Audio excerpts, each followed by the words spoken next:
Every time someone tries to explain backend development, they say things like REST APIs, microservices, server-side rendering. You just nod along hoping it will make sense eventually.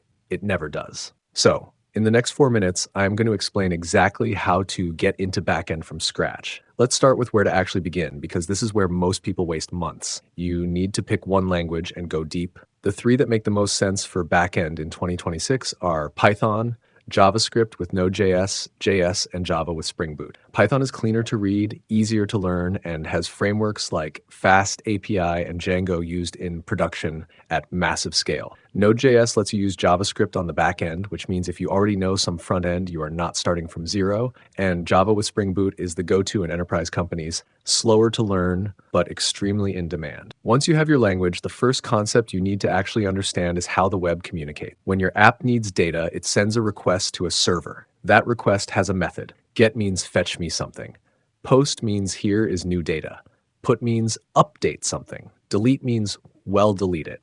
The server receives that, processes it, and sends back a response with a status code. 200 means everything went fine. 4004 means whatever you asked for does not exist. 500 means the server itself broke. You will see these constantly. Know them cold.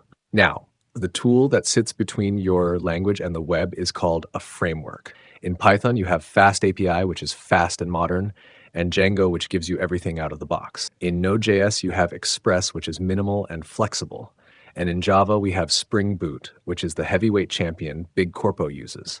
Every backend job you apply for will mention one of these. Learn the one that matches your language choice and understand how it routes requests to the right function in your code. Next thing you absolutely need to understand is databases. Your server holds no memory between requests. There are two kinds you need to know. SQL databases like PostgreSQL. These store data in structured tables with strict rules. They are the industry standard for most applications. NoSQL databases like MongoDB store data as flexible documents, better for certain use cases, but not the default choice. Start with PostgreSQL. Learn how to write basic SQL queries, how to create tables, how to link data between tables using foreign keys. This will cover 80% of what you need on the job. Authentication and authorization are not the same thing. Authentication is proving who you are.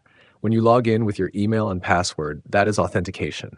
The server verifies your identity and gives you a token that's usually a JWT or a JSON web token that looks like this. You carry that with every future request. Authorization is what you're allowed to do once the server knows who you are. A regular user and an admin are both authenticated, but they have different authorization levels.